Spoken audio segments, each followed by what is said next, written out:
Tonight you'll hear of places and spirits that refuse to die, haunted homes, cursed families, and classrooms where the dead still take attendance. Welcome to Bound in Fear, where shadows have a voice and the stories we share are not fiction, but encounters reported by those who lived them. These are the whispers people tried to bury, but we've uncovered them for you. So sit back, listen closely, and remember, what you're about to hear could happen to anyone, even you. Story 1. The House That Waited. I always thought my fascination with strange houses came from my childhood. My family wasn't wealthy, but every Sunday my father would drive us through the countryside, pointing out the grand Victorian homes that sat on the edges of towns like grim guardians of another time.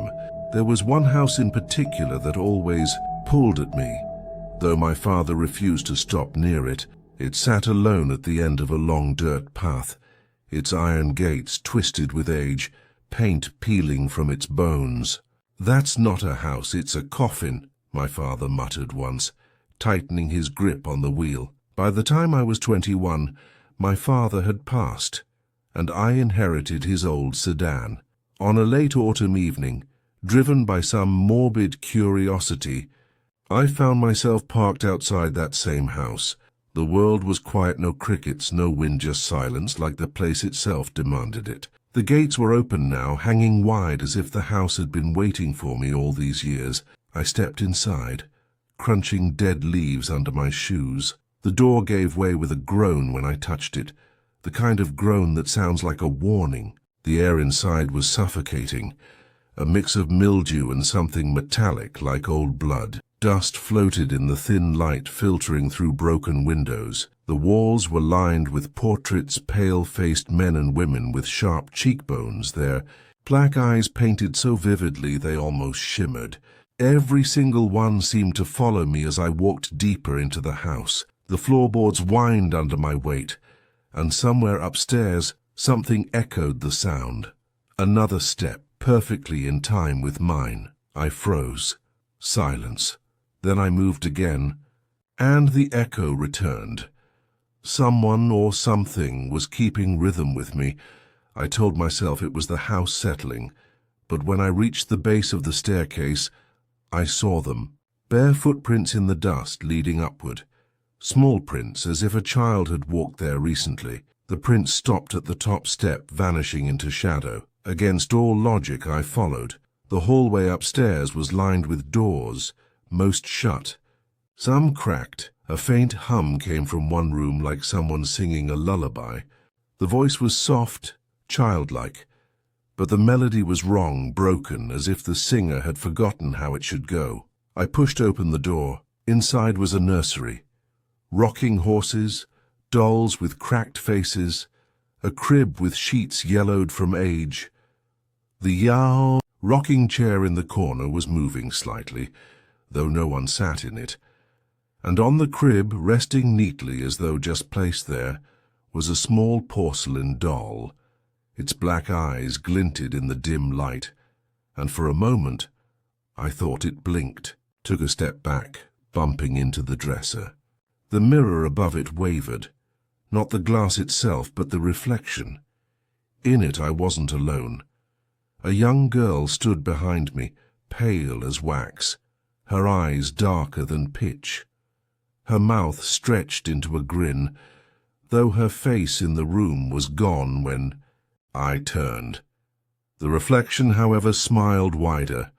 My body screamed to leave, but something rooted me to the spot. The little girl's reflection slowly raised its hand, pointing not at me but at the crib. The porcelain doll was no longer sitting. It stood, its head tilted unnaturally to one side. The lullaby grew louder, the voice circling the room, though. I saw no one. Then, without warning, every toy in the nursery moved. Rocking horses swayed violently. Dolls twitched their heads. Blocks spelled out words on the floor. "Stay with us." I ran. Down the stairs, through the rotting hall, and out into the night. But as I reached the gates, I realized something terrible. The air still smelled of mildew and blood. The silence was the same. I turned back, and the house, it was closer. Not just closer, but different. The gates I had walked through now stood behind me. Somehow I hadn't escaped. I was back in the front hall. The portraits on the wall had changed. Their eyes no longer followed me. Now they stared directly ahead, their mouths curved in faint smirks. The echoing footsteps returned. Only this time they weren't in rhythm. They came fast, running toward me. I don't remember how I got out. Maybe the house spit me out. Maybe I blacked out and woke in my car. But when I finally pulled onto the main road, I swore I heard laughter in the back seat, high and childlike, fading only when I passed the town's edge. That night, I dreamed of the girl, her grin stretching wider, her black eyes swallowing me whole. And when I woke, I found dust on my shoes, dust from the house, dust that hadn't been there before I went in. I've never gone back, but I know the house is still waiting, for me or for someone else foolish enough to answer its call. Story 2. The Family Crypt. There are things you inherit from your family that you never want. Diseases, debts, dark secrets. For me it was a crypt. My mother never spoke much about her side of the family, only that they were peculiar and lived their lives differently from the rest of us. When she died, a letter arrived from a law office in another state. It was short and cold. I was now the caretaker of the Blackwell family crypt, a sprawling underground chamber attached to an old cemetery on the edge of a crumbling town. Curiosity, or maybe something darker, drove me to visit.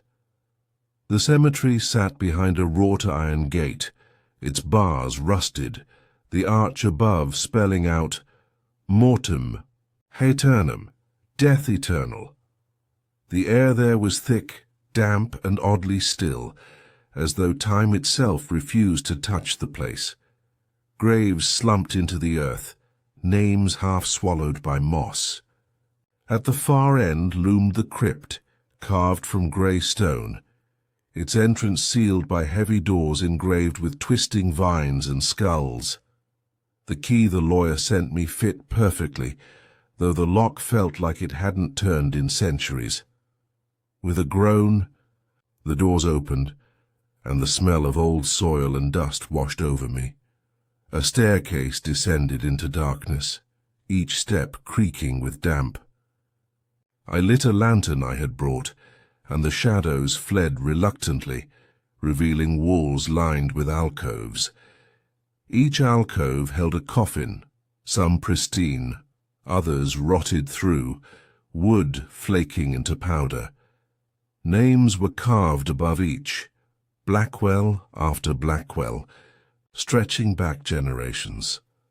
At first it felt like any other crypt, cold and lonely, but the deeper I went, the more wrong it became. I could hear faint breathing, not mine, slow, steady, as though dozens of lungs were drawing air together. The lantern's flame flickered wildly, though there was no wind. And in the silence between breaths, I thought I heard whispers, low voices speaking in unison, too faint to understand. I told myself it was just my nerves, the acoustics of stone. But then I saw it. A coffin near the far wall, newer than the others. Unlike the rest, its lid wasn't shut. It was slightly open, just enough to reveal darkness within. A scrap of fabric dangled from it, something white and delicate like lace. From a sleeve, my chest tightened. I couldn't move. The breathing grew louder, faster, as if whoever or whatever was inside knew I had noticed. Slowly, I lifted the lantern. That's when I saw movement.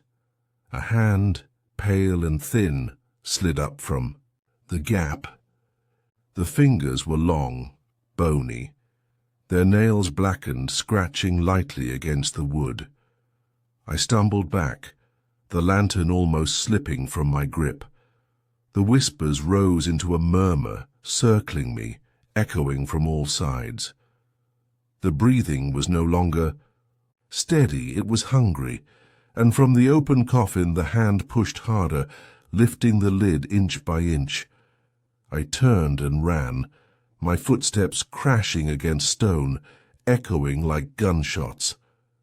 But the corridor seemed longer now, stretching endlessly, alcoves repeating in a blur.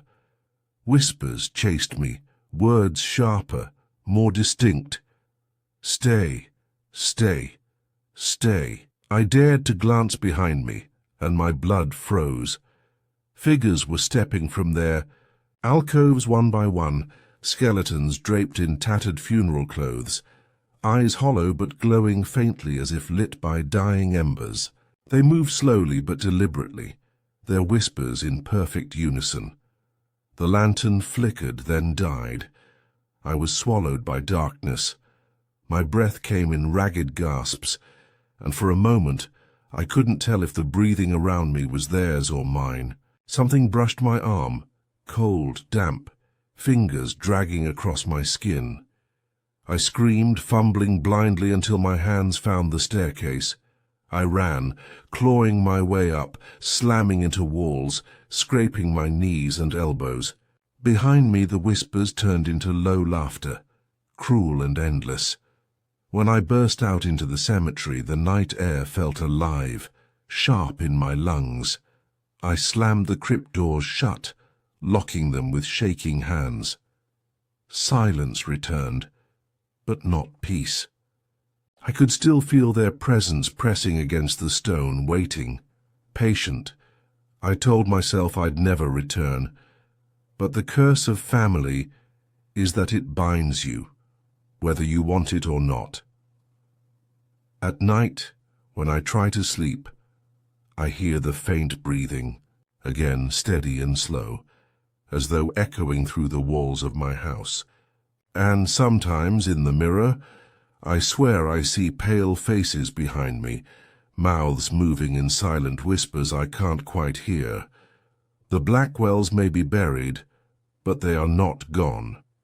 And I know, deep down, the crypt is not just a place I inherited, it's a place I belong to. Story 3. The Classroom That Never Emptied. I was 16 when my parents sent me away to St. Elsbeth's, a boarding school that looked less like a place of learning and more like a mausoleum. The building was carved from grey stone, its spires stabbing into a sky that always seemed clouded. The air smelled of chalk and mildew, and the halls echoed with a constant draught that carried whispers you could never quite place. From the first night, I hated it. The rooms were cold, the lights dim, and the teachers spoke as if everything was a ritual, not a lesson. But it was the classrooms themselves that unsettled me most, especially one at the far end of the East Wing. Room 6B students whispered about it in hushed tones. Some said it had been closed for decades after a girl died there. Others swore they'd heard voices inside when it was supposed to be empty. I didn't believe them. Not at first. But one night, curiosity pushed me past reason. I was wandering. The East Wing after curfew, the halls lit only by faint lanterns that sputtered against the darkness. My footsteps echoed sharply against the stone floor. As I passed 6B, I heard it. A faint scratching, like chalk dragging across a board. My stomach knotted. No one should have been there. The doors were kept locked, and yet when I tried the handle, it turned easily. The classroom was lit by a single candle on the teacher's desk, though I hadn't seen any light from the hall. Shadows sprawled across the walls, unnaturally long, and bending at odd angles. The blackboard was covered in words, scribbled lines of Latin and names I didn't recognize. At the center was a phrase scrawled again and again: "We will not leave."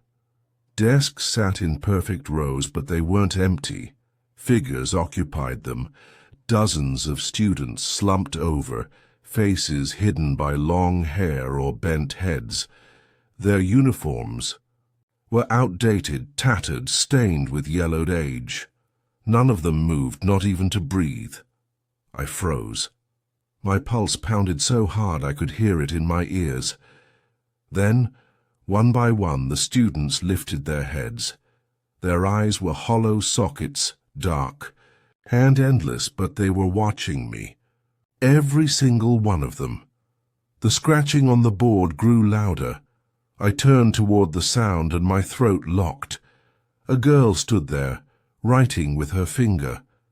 Her nail dragged across the slate, carving letters deep into it, leaving white trails.